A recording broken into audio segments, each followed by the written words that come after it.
Welcome to Grow My Etsy Shop podcast, the drips of knowledge you need to start growing. Hey, welcome. So if you are watching this on YouTube, you're going to notice something a little different. You can actually see me. I'm recording myself speaking. If you are listening to this on the podcast, nothing's going to change. It's the exact same thing. So this week I received a voicemail from that voice caller thing I have that you can call in and leave a voicemail. I'll put it in the description if you want to make a call because it's helpful for me to be able to hear the type of questions that people have just as listeners and to be able to address those questions. So I'm going to be going through a voicemail that I received. There's actually lots of different talking points within the voicemail that I want to address. So I'm going to be kind of pausing it as we go and we'll dive deep into some of the subjects that she's bringing up. Okay, let's start this voicemail out.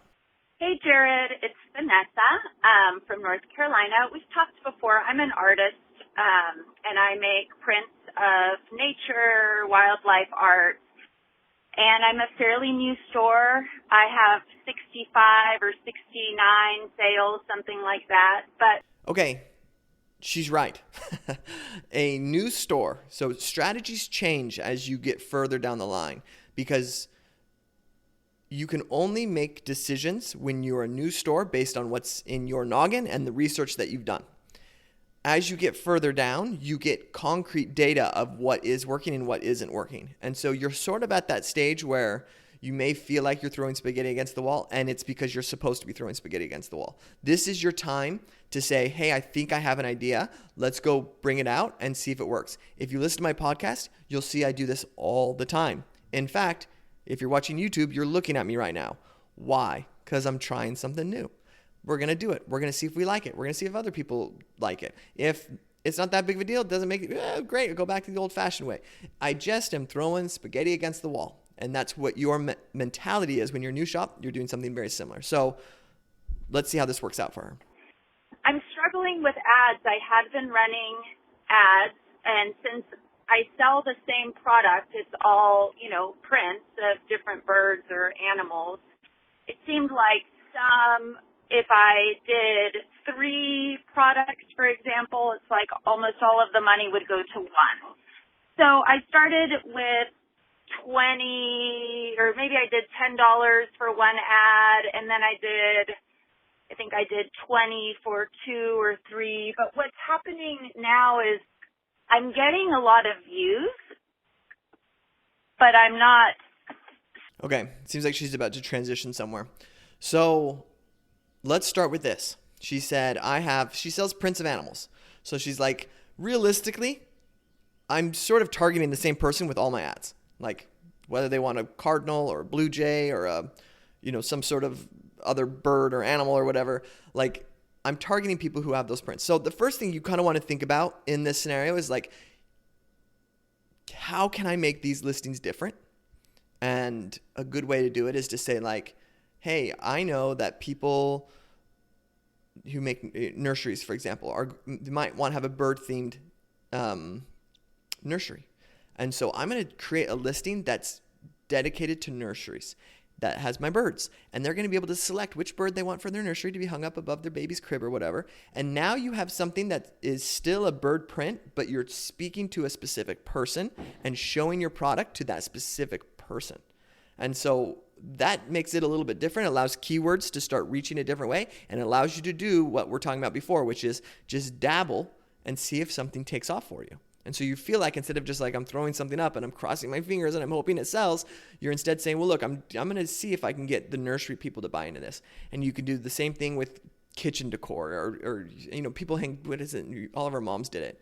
The chicken, they put the chicken up. Like you just kind of find what it is that I think I can place this under and go in that direction. So that's probably where I would start with that.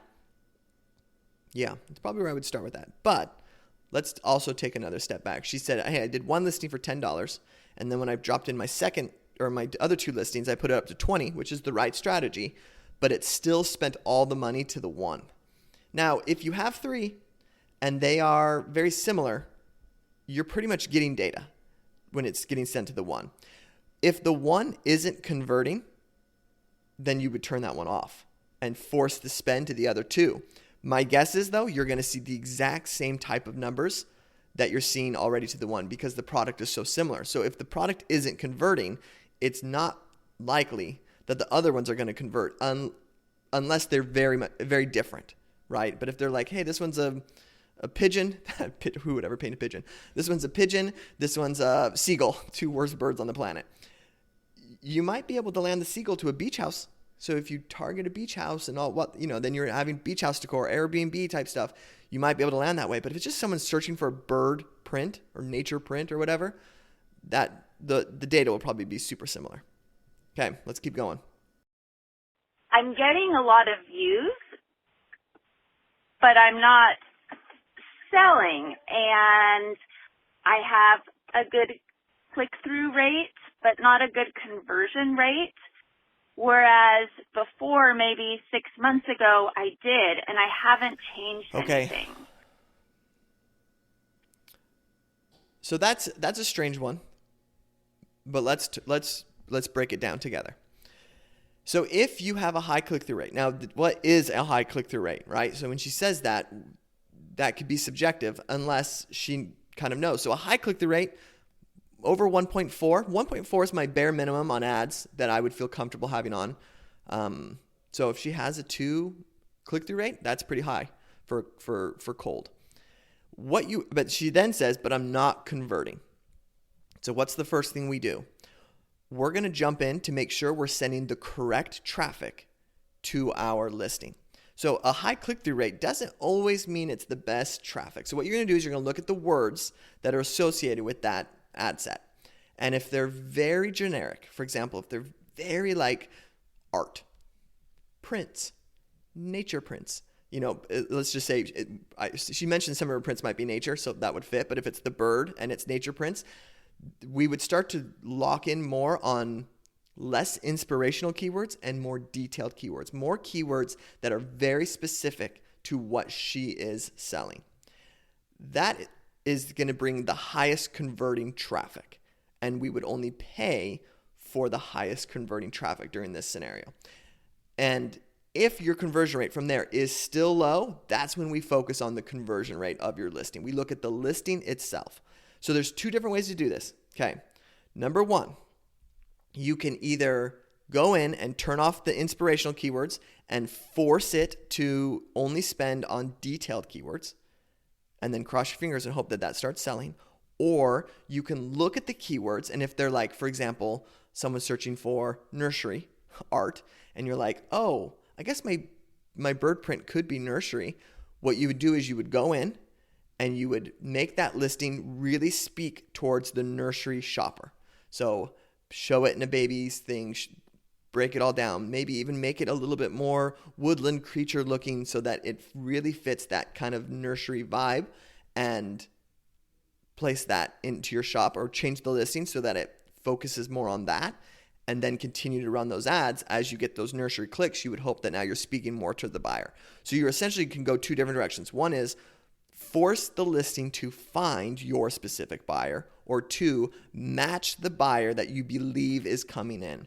And if you do those 2 things and neither of them are working for you, that's the sign of like, we got to pivot. Because sometimes people like to look at pretty things, especially in the art scenario. Jewelry is another one of this. They just like looking at pretty things, but it isn't pressing enough for them that they want to make that purchase. Usually the last piece of advice I give in that is like, put it on sale. So once you do all that and it's still not going, put it on sale and see if you can give it away. And if you're having a hard time, because people might look at your art and say, it's pretty, that's so nice, I love it. And you're like, great, do you want to hang it in their house? And they're like, no. And you're like, oh, he told me it was pretty, but you don't want to hang it up. That's what we learn when we start to put things on sale, to see if we can start generating those sales. All right, let's keep going with this. So I'm wondering if maybe it's just because I don't have any sales as a new store. Does it make sense to drop the price a lot? I think I remember you saying, drop the price on like your best-selling product until you have at least 100 sales, like break even. Not exactly, but something along those lines. I'm just wondering what the next thing to try would be, because I'm disappointed with the results. My pictures are nice, like I don't think it's overpriced. My feedback is all like 5 stars, really positive. I have a lot of great reviews. So I'm stuck. Thank you, Jared. Bye. Okay. That was great. So you could see where she missed though. So what we don't do is we don't say, my product isn't selling. I'll gash the price. We say, am I driving the right person to this listing? And once I have the right person to this listing, am I presenting the listing correctly to them? And once we do those two things, that's when we can start to feel pretty confident of like, that's why I love Etsy ads so much, is that it doesn't, if you just look at the statistics on Etsy, it tells you the traffic that's coming in through the clicks that you're receiving. So you're able to see like, oh, I'm being found under this. But if you go into Etsy ads, you're going to start to see what Etsy thinks you sell and who they're pushing you towards. And that's more data. So you're not necessarily, when you're paying for ads or paying for sales when you start, you're paying to get the data of who does Etsy think I'm selling to? And then you can start to manipulate your listings to make that happen. So what I would do in her scenario, and again, this is kind of coming off without looking at the store as a whole, is I would try to place a listing that could offer different versions of the same type of thing. So birds, for example, I would try to make the shopping experience come into my listing. So if someone was searching for bird prints or bird art or something along the lines of that, I would want them to see my listing, and I would have all the different versions of birds that I've drawn up there that they can see in one listing, that they would go, oh, click, and now they're in my listing, and I could present them all my birds and allow them to choose the bird that they want. This creates it allows them to shop in your listing. So we know what they want when they're searching for bird prints. They want to shop for bird prints. So create a place for them to do that. So this is a way that if you have a lot of the same thing, you can sort of use that to your advantage by saying, hey, I'm offering this. You can then offer freebies in there. You can say, hey, it's buy one, get one free. Like you can do the whole thing within that experience because you have that advantage over your competitors. Then I'd feel more comfortable running ads to it because I would know, hey, if someone's searching for bird prints and they see this listing, this is a great listing for them. I have a buy one, get one free that's connected to it. So that's a good way to not drop your prices. If it's, I believe your art is digital. I don't think it's original. I don't think you're painting it every time, right? I think you have a digital. So if that's the case, you could do a buy one, get one free on those scenarios. So now they're getting two and you're not having to lower your price in that. The times we would really like to lower our price is when we feel like we're getting the right traffic, but not getting the clicks. That's usually picture or price. If they're clicking, that means there's an interest that's there. And if you're getting a high click-through rate, there's an interest that's there. And so I have a hard time believing it's price-oriented. Maybe it's just not being presented correctly. Hard to know without looking, though. Okay. Thank you, Vanessa. Great question. If you guys have a question, you can submit it. I'm happy to go through and share some stuff. I will share this with you just as kind of a closing thought. I believe that 2024, what we're doing, and when I'm at this point, I've worked with obviously a lot of Etsy shops, but a lot of high successful Etsy shops, and just in my e-com experience and in my marketing experience and my growth marketing, like everything comes down to like if I was to go to a conference right now and speak and I got to choose my subject, I would choose simplicity in checkout. That would be the subject I would talk about. I am getting more and more passionate about it. Is really, really tempting to say, look at all that I offer. Look at this, look at this, look at this. I'm better than my competitors because I offer XYZ, XYZ. And that there isn't anything wrong about thinking that way when it comes to Etsy, because if you're in a really saturated, heavy competitive market, it works that way. So think of it like you have a line of people all selling right next to each other. So someone comes over and gets taught or indoctrinated about a certain product and they're like, oh, I really like this. Then you want to be able to say to that person, oh, we have it for cheaper over here. Or, hey, we got buy one, get one over here. Or, hey, we actually have more color options over here. Or, hey, we can customize the chain length over here. Like you can try to win people over by saying, hey, you already know what you want. You've had so many people offer you what it is. Let me offer you something new. Something different, a different experience. And that can work. But what happens is, and this is where our mind can get in the way of this, is that when we get stagnant or we get stuck, we think that's what I need to do. I just need to complicate my listings. And then people will want to buy from you. If only I offered purple.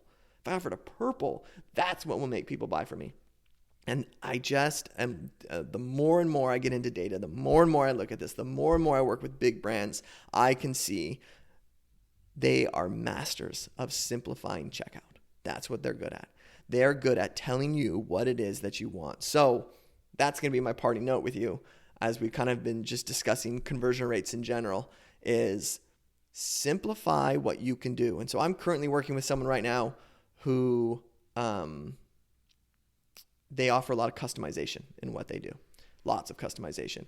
And on Etsy, it's the way that they create new listings, because they're like, hey, if we change the shape of it, we can now create new listings. And that's all the right thinking. It's just that we're now transitioning this person onto a website, and they're going to be running Google ads to the website, which means all we're doing is putting, this is what I keep saying to this individual. I keep saying, every time you're asking them to make a decision, you're pretty much saying to them, you can't give us your money till you give us an answer. So they can be like, oh, I know what I want. And now they're having to jump through these hoops. Hey, do you want this? Do you want it this size? Do you want it this? What size do you want it? How big is it? Do you want it this shape or this shape? How long do you want it? Like, dog, I don't know. Sometimes a question just isn't that big of a deal. And so if you simplify it and say, look, and so you've heard me say this before, sometimes it's just by saying, this is our most popular. Here's your options. Here's the most popular. That's a good way, a really great way to let people who don't really care, or just like, yeah, I don't know, I'm 50-50, or man, that's a good question. I don't know if I should get that one or that one. That there's social proof that says, well, this is our most popular one. And they'll go, oh, okay, well, if the most people like that, I'm 50-50, I'll go that direction. So simplify your checkouts, but then, of course, what we learned today, which is, let's look at our who's coming in and create listings that speak to that person. Okay. Until next week. See ya.